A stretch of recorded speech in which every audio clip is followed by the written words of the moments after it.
Bismillahirrahmanirrahim. Assalamualaikum warahmatullahi wabarakatuh. Alhamdulillahirabbil alamin. Alhamdulillahilladzi adhaba 'annal hazan. Inna rabbana laghafurun syakur. Asyhadu an la ilaha illallah wa asyhadu anna Muhammadan abduhu wa rasuluhu sallallahu alaihi wasallam wa ala alihi wa ashabihi, amma ba'du. Para pemirsa Nusantara TV dimanapun Anda berada, di dalam suatu riwayat dalam hadis Sunan Ibnu Majah diceritakan ada dua pemuda yang berasal dari kampung, dari suatu desa yang dinamakan Desa Bali. Kedua pemuda tersebut datang kepada Rasulullah SAW, kemudian mengucapkan syahadat, kemudian masuk Islam.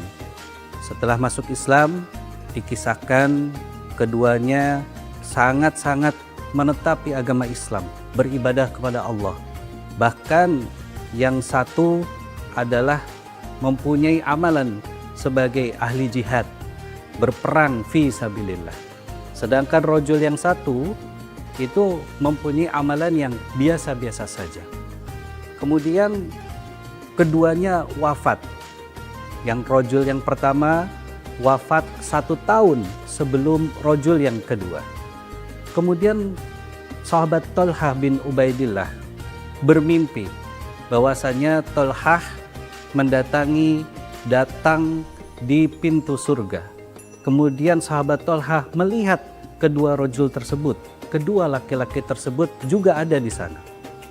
Kemudian datanglah seseorang memanggil rojul yang kedua, rojul yang amalannya biasa-biasa saja, tapi wafat 1 tahun setelah rojul yang pertama yang ahli jihad meninggal dunia. Kemudian rojul tersebut masuk dan rojul yang memanggil pertama itu datang kembali untuk mengajak kembali rojul yang pertama untuk masuk ke dalam surga. Kemudian Thalhah ingin masuk juga ke dalam surga, cuman dicegat atau di-stop oleh rojul yang mengajak tadi dengan mengatakan bahwasanya ini belum waktumu untuk masuk ke dalam surga. Pagi harinya Thalhah menceritakan kisah mimpinya kepada para sahabat, sehingga kisah tersebut sampai terdengar ke telinga Rasulullah SAW.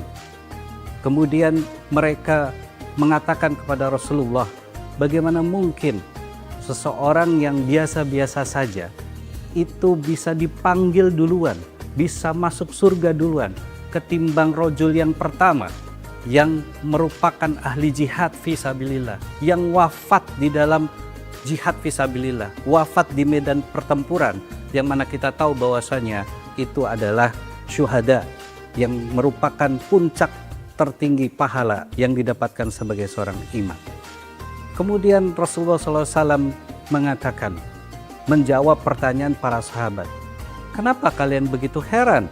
Bukankah rojul yang kedua, walaupun dia amalannya biasa-biasa saja, tapi dia wafat 1 tahun sesudah rojul yang pertama meninggal dunia? Bukankah di dalam 1 tahun itu dia menjumpai bulan Ramadan, dia sholat sebanyak-banyaknya di dalam bulan Ramadan? Bahkan dikatakan bahwasanya derajat antara rojul yang pertama dengan rojul yang kedua itu antara langit dan bumi. Para pemirsa Nusantara TV yang budiman, di sini kita harus benar-benar mengambil hikmah bahwasanya kita bersyukur sekali ini kita bisa bertemu kembali dengan bulan suci Ramadan.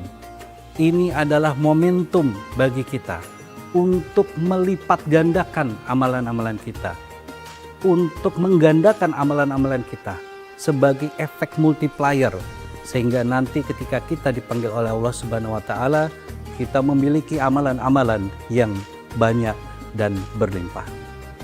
Mungkin itu yang bisa saya sampaikan. Apabila ada kekurangan, saya mohon maaf yang sebesar-besarnya. Akhirul qawli hadza. Assalamualaikum warahmatullahi wabarakatuh.